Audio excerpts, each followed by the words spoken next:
러시아의 침공으로 시작된 우크라이나 전쟁이 지난 19일로 1000일을 넘겼습니다. 내년 2월 24일이면 전쟁 발발 3년이 되는데요. 현재까지는 종전, 휴전의 가능성이 보이기는커녕 갈수록 격화되고 있는 양상입니다. 글로벌 이슈에서 오늘은 우크라이나 전쟁 상황, 특히 이 민간인들이 겪고 있는 피해와 고통에 대해서 집중적으로 살펴보겠습니다. 오혜리 국제전문기자와 함께합니다. 어서 오세요. 네, 안녕하세요. 예. 오늘 이제 1006일째가 되는 건데. 벌써 그렇게 됐네요. 그렇습니다. 네. 민간인들의 인명 피해 어느 정도인가요? 예, 유엔이 최근 이제 자료를 발표를 했는데 전쟁 발발 후에 우크라이나에서 발생한 민간인 사망자 숫자를 최소 12,164명으로 추정을 했습니다. 네. 그중 600여 명 이상이 어린이라고 합니다. 네. 부상자는 최소 26,871명으로 추정이 됐습니다. 사상자를 합치면 약 39,000명, 그러니까 4만 명 정도가 되는 거죠. 네. 그러니까 지금 1000일 정도가 지났으니까 하루 평균 약 40명 정도가 죽거나 다쳤다 이렇게 봐야 될 것 같습니다. 물론 이게 공식 확인된 수치는 것만 이제 계산을 한 것이고 네. 이 실제 사상자는 훨씬 더 많을 그렇죠. 것으로 보고가 안 된 케이스가 많을 것으로 생각이 되기 때문에 네. 실제로는 훨씬 더 많을 것으로 추정이 됩니다. 그 유엔의 자료를 좀 더 세밀하게 보면은 민간인 사상자 숫자가 특히 그 올 여름철에 특히 많이 발생을 했다고 합니다. 네. 올해 6월부터 8월 말까지 3개월 동안 583명이 사망하고 2,685명이 부상을 입어서 네. 앞서 그 이전에 3개월, 그러니까 3월부터 5월까지 이 봄철에 비해서 무려 45%나 증가했다고 해요. 네. 하루 최다 사망자가 발생한 날도 지난 7월이었습니다. 7월 8일인데 이때 러시아군이 대규모로 미사일 공격을 했거든요. 그래서 이날 하루 동안에만 43명의 민간인이 사망을 했습니다. 또 7월도 꽤 많은 사람들이 정말 사망을 했는데 민간인 219명이 사망하고 또 부상자는 1,018명을 기록해서 개전 후에 월간 기록으로는 이때가 7월이 가장 높았다고 합니다. 8월에도 꽤 높아서 월간 기록으로 보면은 역대 두 번째로 사상자가 많이 나온 달이었다라고 합니다. 그렇군요. 지난 여름에 이렇게 특별히 인명 피해가 많았던 게 어떤 이유가 있을까요? 여름부터 이제 전세가 더 확대됐다라고 봐야겠죠. 러시아가 그 강력한 미사일, 폭탄 이런 거를 우크라이나 특히 인구 밀집 지역에 집중적으로 쏟아부으면서 피해가 커졌습니다. 그리고 기억하시겠지만 지난 8월에 우크라이나군이 러시아 본토의 쿠르스크주를 전격적으로 공격해서 점령을 했잖아요. 그 전후로 그만큼 전세가 굉장히 격화돼서 양측 간의 충돌이 더욱 이제 심화됐고 그로 인해서 우크라이나 쪽의 민간인 사상자가 급증한 걸로 추정이 됩니다. 네. 그런데 이제 문제는 최근 며칠간 더욱 이 전세가 격화되고 있잖아요. 그렇죠. 네. 우크라이나가 미국산 에이테크임스 또 영국산 스톰섀도우를 이용해서 러시아 본토를 계속 타격하고 있고 네. 또 러시아의 푸틴 대통령도 신형 극초음속기 중거리 탄도미사일 오레니시크를 이제 우크라이나 공격에 사용을 하고 있는데 지금 전세는 더욱 확대되고 있기 때문에 공격 수위 범위는 더욱 넓어져서 민간인 사상자 수는 지금까지보다도 더 많아질 수도 있다 이렇게 보여집니다. 네. 러시아 쪽에 민간인 피해도 있을 텐데요. 공식적으로 집계가 된 거는 없는데요. 네. 지금 사상자 수가 그 접경지대 중심으로 해가지고 약 1,000여 명 정도가 될 것으로 추정은 되는데 정확한 숫자는 아닙니다. 그렇군요. 우크라이나, 러시아 군의 양쪽 모두 인명 피해가 지금 어마어마하잖아요. 네, 어마어마합니다. 네. 양측이 이제 주요 전선에서 일진이퇴를 거듭하고 있습니다. 그래서 군 사상자는 민간인보다 훨씬 더 많죠. 그 미국 등 서방 국가들의 이제 잠정 분석한 것 결과에 따르면은 양쪽에 그러니까 러시아하고 우크라이나의 그 병력 사망자가 17만 명 정도가 되고 부상자는 약 75만 명이 될 것으로 이제 추산을 하고 있습니다. 그리고 지난 10월에 그 미국 정보기관이 또 조금 더 구체화된 양측 군의 사상자 숫자를 발표를 했는데 러시아 군만 보면은 누적 사상자가 61만 5천 명. 네. 이 중에 전사자는 11만 5천 명이고 부상자는 약 50만 명이다. 이렇게 추산을 했습니다. 이 숫자를 보면은 과거에 소련하고 아프가니스탄이 약 10년 동안 전쟁을 했잖아요. 네. 뭐 20세기 거의 말 네, 네. 10년에 걸쳐서 전쟁을 했는데 1979년 12월부터 1989년 2월까지 뭐 횟수로 10년 동안 전쟁을 네. 했습니다. 이 10년 동안의 소련의 군의 사망자가 15,000명이었어요.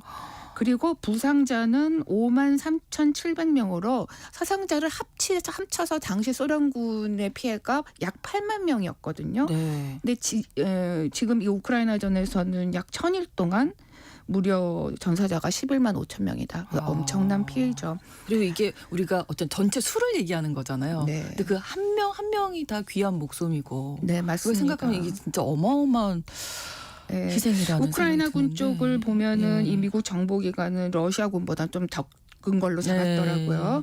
그래서 총 30만 7천 명의 사상자, 전사자만 5만 7천 명, 부상자는 25만 명으로 분석을 했습니다. 네. 어쨌든 이걸 양쪽을 다 합치면 100만 명에 100만 가까운 명. 사상자가 발생했을 그러네요. 것으로 지금 추산이 되고 있어요. 지금 우크라이나에서 뭐 민간인, 군인 사상자 많다고 말씀을 해주셨지만 네. 인구 자체가 전쟁 전보다 한 4분의 1로 줄었다고요. 뭐 당연히 인구가 전쟁이 지금 장기화하고 있으니까 네. 인구가 줄어드는 거는 당연한 일인데 뭐 아주 많은 인구가 줄어든 것으로 지금 잠정 집계가 되고 있습니다. 네.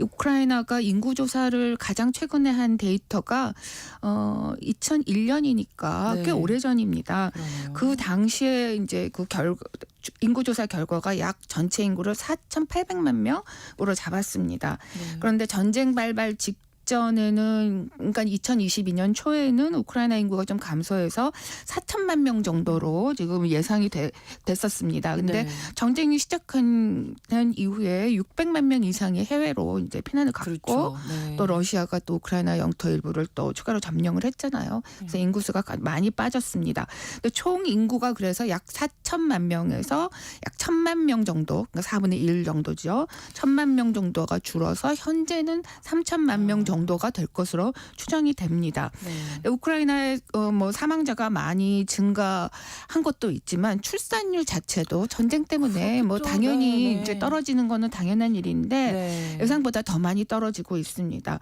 우크라이나 정부 집계에 따르면 올해 상반기에만 25만 명이 사망을 했다고 합니다. 네. 이거는 전사한 사람도 있고 폭격을 맞아서 사망한 뭐 민간인도 네. 있고 또는 병으로 사망하거나 자연사한 사람까지 다 포함됩니다. 그런데 이 기간 동안 올해 상반기 동안에 새로 태어난 아기의 숫자는 작년 같은 기간보다 9%포인트 감소를 해서 8만 7천 명 정도에 그쳤습니다. 그러니까 침공이 시작되기 전인 2021년에는 한 해 동안 13만 명 정도가 태어났다고 하거든요. 네. 그러니까 정말 이런 인구 숫자로 봐도 우크라이나의 피해가 얼마나 심각한가라는 걸 알 수 있습니다. 근데 우크라이나는 이미 지금 겨울로 들어선 지 오래됐습니다. 그래서 그렇죠. 오늘 아침에도 제가 현지 기온을 보니까 수도 키이우가 다 영하권이더라고요. 그렇군요. 근데 네. 이번 겨울에도 우크라이나에서는 전기 시설이라든지 난방 시설 이런 것들이 너무 열악해서 이게 이제 뭐 제대로 가동이 되지 않을 경우에는 네. 더 많은 사상자가 발생을 할 것이고 뭐 폭격을 받아서 사망하는 거 외에도 이런 질병이나 뭐 굶주림 이런 여러 가지 열악한 환경 때문에 사망자가 더 늘어날 수밖에 없어 보입니다. 네, 전체적으로 뭐 경제적인 피해도 양국 다 마찬가지로 막대할 텐데요. 예, 뭐 우크라이나 경제가 전쟁 전의 수준에 비해서 78% 줄었다 이런 이제 외신 보도가 있더라고요. 네. 뭐 주요 산업 뭐 곡물 산업도 있고 철강도 있는데 여러 가지 뭐 지금 거의 가동이 안 되고 있기 때문에 네. 큰 타격을 뭐 입을 수밖에 없었습니다. 네, 러시아가 그러면 얼마나 타격을 입었는가라고 네. 하는 걸 보면은 러시아도 분명히 군사 자금에 정말 많이 쏟아붓고 있기 때문에 군사 분야에 엄청난 좀 돈이 들어가고 있죠. 그리고 또 인플레이션도 상당히 심각한 그렇죠. 수준입니다. 최근에 러시아 중앙은행이 기준금리를 인플레이션 때문에 기준금리를 20여 년 만에 최고치인 연 21%로 올렸습니다. 네. 네, 인플레이션을 잡기 위해서인데 네. 뭐 이자율이 높았으니까 뭐 예금에 관련된 관심은 높아졌다고 하는데 사실 일각에서는 소련 붕괴 직전에 개인 예금 동결 사태가 있었거든요. 그래서 그 정도까지 가는 게 아니냐라고 하는 불안감이 현지에서는 꽤 높은 편이라고 합니다. 네. 근데 러시아의 경제 성장률을 숫자만 놓고 보면은 좀 나쁘지 좋다고, 않습니다. 예. 뭐 많이 전 세계가 각국의 이 제재를 받고 있지만 그럼에도 플러스 불구하고. 성장률을 기록하고 있어요. 네. 올해 3분기, 그러니까 7월부터 9월까지 러시아의 GDP 성장률을 보면은 전년 동기 대비 3.1% 성장을 했습니다. 올해 1분기에도 4.1% 성장했고 2분기에도 뭐 무려 5.4%나 성장했거든요. 네. 나쁘지는 않습니다. 그러네요. 그런데 다만 3분기의 성장률 3.1% 성장률은 2023년 1분기 이후에 가장 낮은 숫자라고 해요. 네. 그러니까 이것을 봤을 때 러시아의 경제가 뭐 좀 나빠지고 있는 건 점점 사실이고 나빠지고 있습니다. 있는, 전쟁이 장기화되면 어쩔 수 네, 없고요. 물론 이제 네. 뭐 제재가 고강도로 제재를 받고 있는 것만큼에 비해서는 성장률을 이루고 그렇죠. 있는 이유가 뭐냐라고 할 때 뭐 중국을 들 수도 있고 네. 또는 뭐 튀르키예, 인도하고도 꽤 많은 무역을 하고 있습니다. 그렇기는 하지만 내부 사정은 이 숫자로 나타나는 것보다는 더 나쁠 수도 있다라고 봐야 되지 않을까 싶습니다. 그렇습니다. 지금 전쟁 상황 어떻습니까? 러시아군이 뭐 약진하고 있다, 뭐 이런 뉴스도 네. 있고. 지금 현재 상황에서는 러시아 쪽이 지금 예. 좀 더 유리한 상황으로 가고 있는 것 같죠. 전쟁 초반에는 우크라이나가 예상보다도 더 이제 선전을 해서 그렇죠. 러시아의 공세를 꽤 막아냈습니다. 특히 서방의 군사 지원을 또 등에 업고 또 기세를 올린 건 사실이고요. 그렇지만 이제 고전하던 러시아가 작년 말부터 아주 전격적으로 공격 수위를 높이고 있습니다. 네. 그래서 지난 2월에 우크라이나 동부 도네츠크 격전지 중에 하나였던 아우디이우카를 점령하는 데 성공을 했고요. 네. 또 동부 지역의 뭐 자포리자, 헤르손, 루안스크 지역에서도 지금 전세를 넓혀가고 있습니다.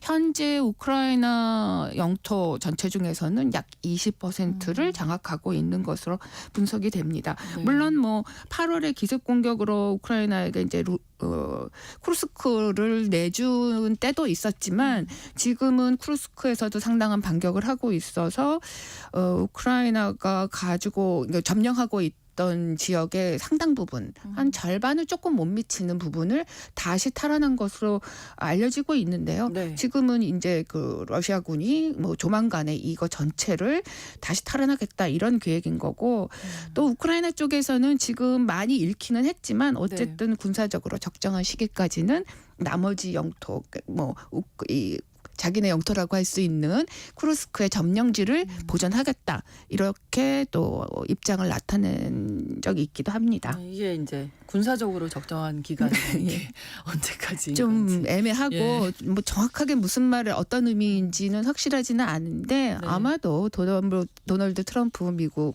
대통령이 취임하기 전까지의 약 한 2달 정도가 조금 미치지 않는 그렇죠. 시기가 남아 있죠. 네. 그때까지 버텨서 어쨌든 더 이상 그 어떤 점령지를 잃지 않겠다라고 하는 입장인 것으로 보여집니다. 네. 그 지난 20일에 수도 키이우에서 그 식량 안보 관련된 국제 컨퍼런스가 열렸거든요. 네.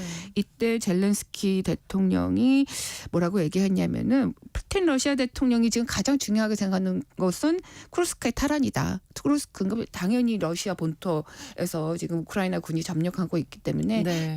우리 우크라이나 군을 다 밀어내는 것이 지금 가장 그 중요하게 생각하고 있는데 네. 특히 내년 1월 20일까지 우리를 다 몰아내려고 하고 있다. 그렇게 확실하다 이렇게 얘기를 했는데 네. 그 내년 1월 20일이 날짜가 트럼프의 취임식 취임식이 날짜잖아요. 있는 날이죠. 네. 그래서 아마도 이 군사적으로 적정한 시기까지라고 하는 거는 트럼프 체제가 출범하기 전까지는 네. 현지에서 더 밀리지 않겠다 이런 의미로 한 말이 아닌가라고 생각이 듭니다. 네, 취임식 이후에 이제 상황이 바뀔 거니까 지금 네. 빨리 영토를 확보해 놓는 게 중요하다. 양측 다 생각하는 것 같아요. 네, 맞습니다. 예, 그때까지 군사력을 어떻게 보면 총동원해서 좀 전쟁 양상이 격화되지 않을까 걱정이고요. 그렇기 때문에 앞으로 남은 약 2달 남짓한 시기가 우크라이나전에서는 가장 큰 변곡점이 될 것으로 보여지고 네. 따라서 전쟁은 지금보다 또 더 확전 양상으로 가면서 이 격화될 것으로 보여집니다. 네. 트럼프 취임하기 전에 이 어떤 어쨌든 이 양측은 그렇죠. 많은 지역을 확보를 해서 네. 만약에 종전 협상이 시작이 된다면 네. 유리한 고지에서 협상의 테이블에 이 상태에서 앉겠다. 끝내더라도 우리가 유리하게. 네, 그런 의도인 것 같아요. 네. 근데 트럼프는 뭐 대선 유세 기간에 우크라이나 지원 뭐 당연히 부정적이었고 자신이 그렇죠. 취임하면 24시간 이내에 뭐 종전 전쟁을 끝낼 수 있게 하겠다라고 자신을 했는데 네. 일단 트럼프 당선인은 우크라이나가 러시아에 점령된 그 동부 영토를 포기하고 네. 또 북대서양 조약기구 나토 가입도 포기하는 조건으로 협상을 하자 이런 계획을 가지고 있다고 합니다. 그렇죠. 뭐 이거는 확실한 건 아니지만 내부에서 그런 얘기들이 많이 나오고 있어요.